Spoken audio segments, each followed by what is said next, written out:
반갑습니다, 여러분. 다시 찾아주셔서 감사합니다. 오늘 주일날 아침에 보니까 세계로 교회가 교회는 폐쇄가 됐는데도 야외에서 예배를 드리더군요. 목사님의 그 용기와 성도들의 믿음에 큰 지지와 박수를 보내는 바입니다. 하나님께서 오늘의 일을 반드시 기억해 주실 것입니다. 오늘 아침 또 미국의 소식이 들렸는데 아직 공식적인 발표는 아닙니다만은 어쨌든 들은 바가 굉장히 고무적인 얘기입니다. 조만간에 공식적인 발표가 있겠죠. 미국 내에서 썩어 빠졌던 그런 인사들을 모조리 체포를 한다고 하는데 트럼프에 의해서요. 군대가 움직였다고 합니다. 마치 그 장면을 보면서 프랑스 루이 14세 때 프랑스 내에 숨어있던 각종 프리메이슨들을 한날 한시에 몽땅 체포를 해버린 그 장면이 생각이 났습니다. 그래서 미국에서 정권을 가지고 온갖 추악한 일을 저질렀던 그런 적그리스도 세력들이 이번에 일망타진이 되면 얼마나 좋을까, 그런 상상을 해봅니다. 우리나라도 그런 일이 빨리 왔으면 좋겠습니다.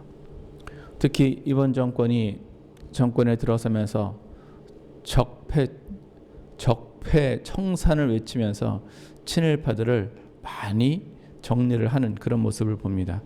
적폐 청산을 하면서 친일파들을 제거를 한다. 그러니까 쉽게 말해서 친일파를 제거한 것이 아니라 정치적 정적을 제거한 걸 말하는 거죠. 정치적. 쉽게 말해서 한나라당 세력들 얘기하는 거, 뭐 그런 거 아닙니까? 적폐라는 이름으로 그렇게 합니다. 그런데 친중하시는 분들,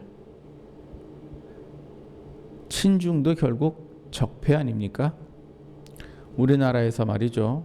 정말 적폐가 청산이 되려면 한국에 뿌리박고 심어져 있던 공산주의자들을 청산을 해야 그게 진짜 적폐 청산입니다. 그거를 제대로 청산을 해놓지 않으니까 이게 씨앗이 돼가지고서는 도로 자라서 지금의 열매를 맺지 않습니까? 그 열매를 맞아서 대한민국을 죽이고, 대한민국을 죽이려면 제일 먼저 교회를 죽여야 됩니다. 왜 그러냐면 대한민국은 싫든 좋든 어쨌든 간에 기독교 철학 위에 세워진 국가입니다. 어쨌든 간에 이승만 대통령과 당시 국회의원들, 막료들 다 기독교 입국론에 의해서 기독교 사상을 가지고 나라를 세웠습니다. 그 방향으로 갔고, 그렇게 해서 자유민주주의로 갔고, 이렇게 해서 토지를 개혁을 했고, 그렇게 해서 여성들에게 공부를 가르쳤고, 그래서 지금의 대한민국이 됐습니다. 그러니까 알든지 모르든지 인정을 하든지 안 하든지 간에 대한민국은 기독교가 대한민국을 떠받치고 있는 여러 기둥 중에 큰 기둥입니다. 그래서 한국을 무너뜨리려면 먼저 교회를 무너뜨려야 됩니다. 특히 사회주의자들에게 있어서 교회는 철천지 왼수입니다. 그런데 생각해 보면 왜 사회주의자들은 교회가 철천지 왼수입니까? 교회가 사회주의자들한테 뭐 했습니까? 네, 뭐 했습니다. 뭘 했느냐? 교회는 공산주의자들의 가면의 실체를 정확히 알고 있습니다. 그래서 교회를 청산해야 됩니다. 많은 국민들을 속이는 거, 선동하는 거. 그런데 그들의 진실을 알고 있는 사람이 있다. 그러면 선동이 먹힙니까? 먹히질 않습니다. 그래서 기독교를 먼저 제거를 해야 됩니다. 여담으로다가 북한에서 도발을 해서 한국을 침략을 한다 하려면 제일 먼저 점령하는 곳이 방송국이랍니다. 왜 방송국을 점령하겠습니까? 선동 하겠다는 얘기입니다. 6.25 전쟁 때도 박헌영인 남로당에 의해서 6.25 때 북한군이 쳐내려오면 남한에 있던 남로당 사람들이 봉기를 하기로 약속이 되어 있었는데 봉기를 못했습니다.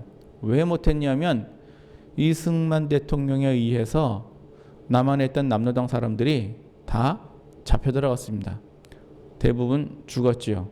물론 억울한 사람도 있을 수 있습니다만은 어쨌든 남로당 사람들이 죽었습니다. 그래서 정작 김일성이가 서울을 점령을 하기는 했는데 남로당이 없는 겁니다. 내부에서 일어나 줘야 되는데 남로당이 없는 겁니다. 그래서 서울에서 한 3일 지체하다가 그리고 다시 내려가기 시작했죠.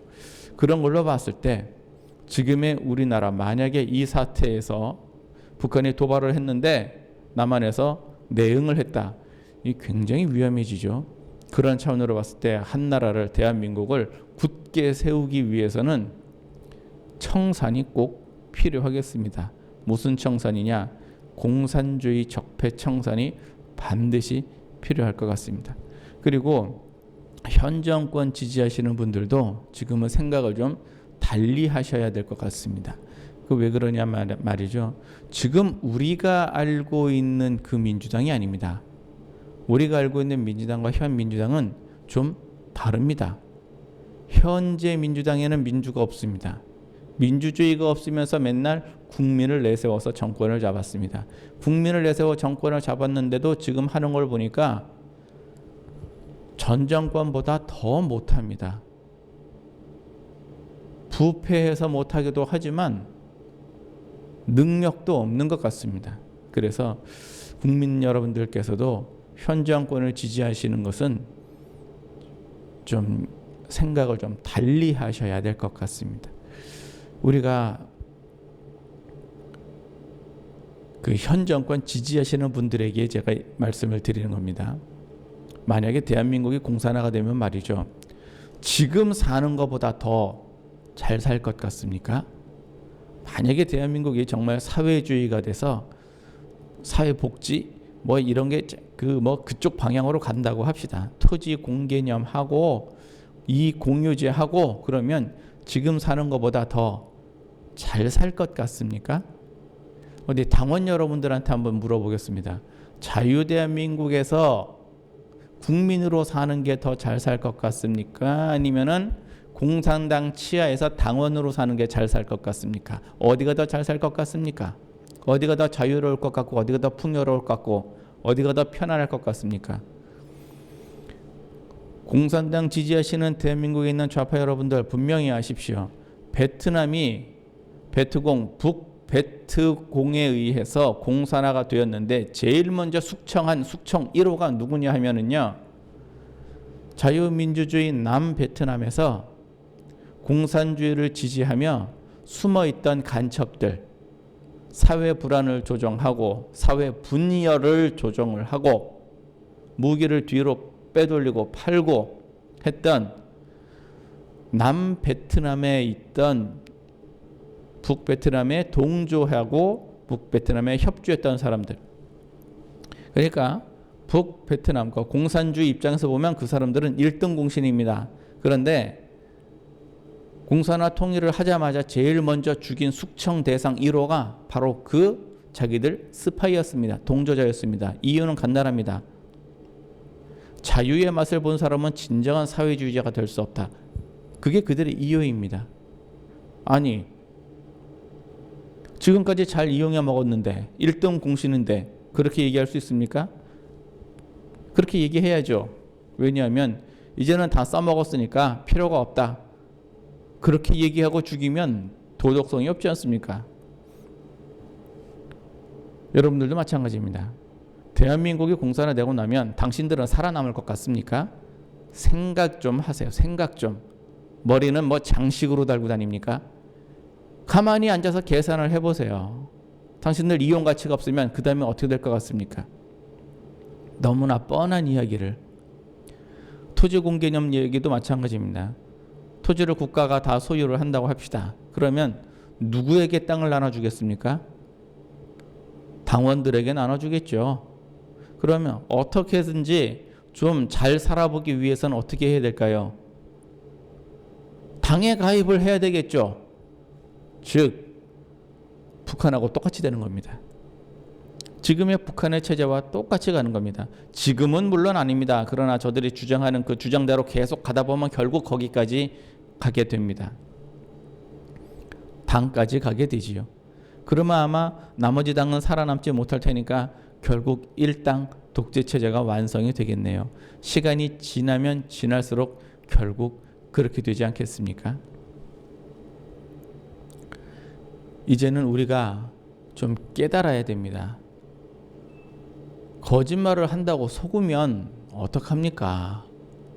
우리가 생각이 없어도 너무 없죠. 우리가 생각이 없어도. 제발 국민 여러분 막아주시기를 반드시 부탁을 드립니다. 제발 막아주시기를 부탁을 드립니다. 교회에 대한 핍박은 그거는 물론 이거니와 이것이 교회에 대한 핍박이 끝나면 그 다음에는 국민들의 인권과 국민들의 권에 관한 그런 핍박을 하게 될 겁니다. 왜냐하면은 독재를 하려면 그거는 필수거든요. 필수. 국가주의, 사회주의도 결국 국가주의입니다. 일본의 군국주의도 결국 국가주의입니다. 독일의 나치, 그것도 결국 국가주의입니다. 파시스트, 그것도 결국 국가주의입니다. 자유민주주의는 국가보다 국민의 행복에 우선합니다. 그래서 우리는 자유민주주의 대한민국을 꼭 수호를 해야 합니다. 지금 이 사태는요, 사실 전쟁과 다름이 없습니다. 사상전쟁이요. 우리가 대한민국이 국방을 지키기 위해서 국방비를 많이 들여서 좋은 무기를 갖추고 군대를 정비하고 있습니다마는 정작 사상전쟁에서는 우리가 밀리고 있는 추세입니다.